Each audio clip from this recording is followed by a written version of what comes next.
Good morning India. एक बाबा ने बोला, कथावाचक, मैं उनका नाम नहीं लेना चाहूँगा, कि लड़कियां अगर 25 के बाद शादी करती है तो 4 जगह मुंह मरवा के आती है। क्या ये बात कथावाचक को कहना चाहिए? बहुत अच्छा सवाल है। मैं जिनका नाम नहीं लेना चाह रहा हूं, वे कथावाचक के नाम पर कलंक है। उन्हें धर्म से कोई लेना देना नहीं है। वो बाबा है ही नहीं। 24 घंटे एसी में बैठते हैं और कहीं जब चलते हैं तो चार्टर विमान से चलते हैं, हेलीकॉप्टर से चलते हैं। उन्होंने धर्म को धंधा बना लिया। पर बाबाओं से भी अगर कोई गिरा हुआ व्यक्ति है तो उनका श्रोता है, जो उनका सुनने वाला है।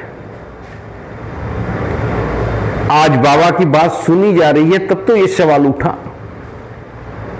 क्यों बाबा की बात सुनी जा रही है? बाबा में कोई ऐसी बात भी तो नहीं है।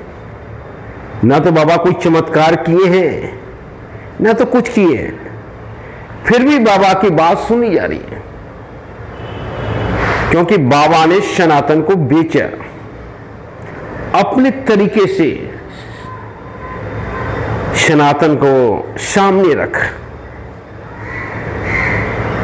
हालांकि इससे सनातन धर्म की बदनामी ही हुई। बाबा जैसे लोग अगर सनातन धर्म का प्रचार प्रसार करेंगे तो उससे सनातन धर्म का उदय तो नहीं हो सकता है। कई एक बार बाबा विवाद में आ चुके हैं। इस बार भी एक बयान देकर बाबा भी विवाद में आए।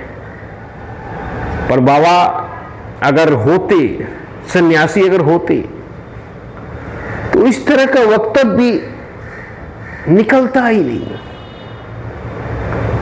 सन्यासी के लिए कोई भी स्त्री मां के समान होता है।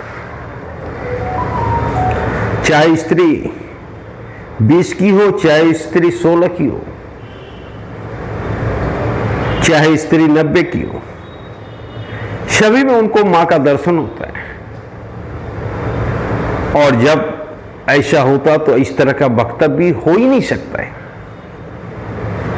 तो एक तो वो सन्यासी है ही नहीं, दूसरे धर्म से कोई लेना देना नहीं, तीसरा उनका जो YouTube चैनल होता है, प्रश्न उत्तर करने का जो उनका विजन होता है कि हमारा व्यूअर कैसे बढ़े, और इसके लिए उन्होंने महिला सबसे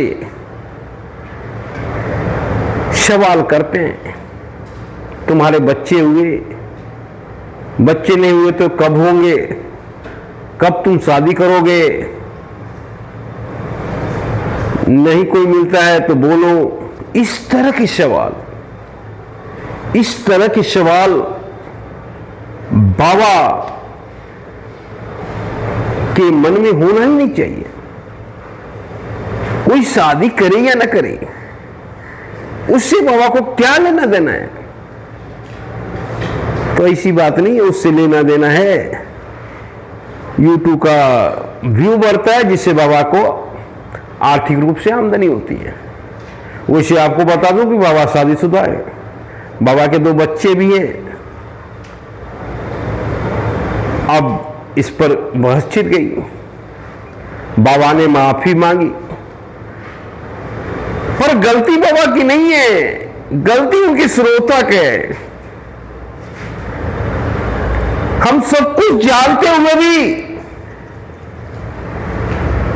बाबा के पास जाते हैं। हम ये भी जानते हैं कि बाबा के पास कोई चमत्कारी शक्ति नहीं है। हम ये भी जानते हैं कि बाबा को कोई धर्म से लेना देना नहीं है, फिर भी हम बाबा के पास जाते हैं, बाबा में आस्था दिखाते हैं, ये सबसे बड़ी गलती श्रोता की है। और जब तक ऐसे श्रोता होंगे तब तक ऐसे बाबा का वर्चस्व होगा। और मैं तो कहता हूं कि आपको इस बात सही रखिए,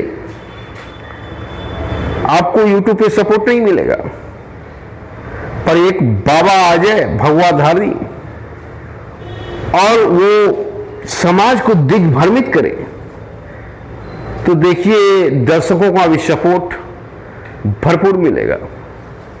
मैं काफी लंबे समय से 2 साल से वीडियो बना रहा हूं। अब मेरे सब्सक्राइबर मात्र 1500 हैं। वही मैं अगर बाबा होता और धर्म की बात रखता तो मेरे सब्सक्राइबर अभी 2 लाख होते। तो समाज को जो दिग्भ्रमित करता है उसमें लोगों का जो आस्था है कैसे पड़ता है पता नहीं, पर उसी में लोगों की आस्था होता है। और समाज को जो जगाता है उसमें लोगों की आस्था नहीं होती। तो मैं बोलूंगा कि बाबा को सबसे पहला अगर कोई दोषी है तो बाबा का सुनने वाला दोषी है, बाबा का श्रोता दोषी है। दूसरा कोई दोषी है तो बाबा दोषी है। तीसरा, आप संत हो के इस तरह का वक्तव्य दे ही नहीं सकते। आपको संत होने के नाते 16 वर्ष की भी लड़की में मां नजर आना चाहिए। और जब आपके सामने मां का फिगर बनेगा तब आप इस तरह का वक्तव्य दे ही नहीं सकते। धन्यवाद।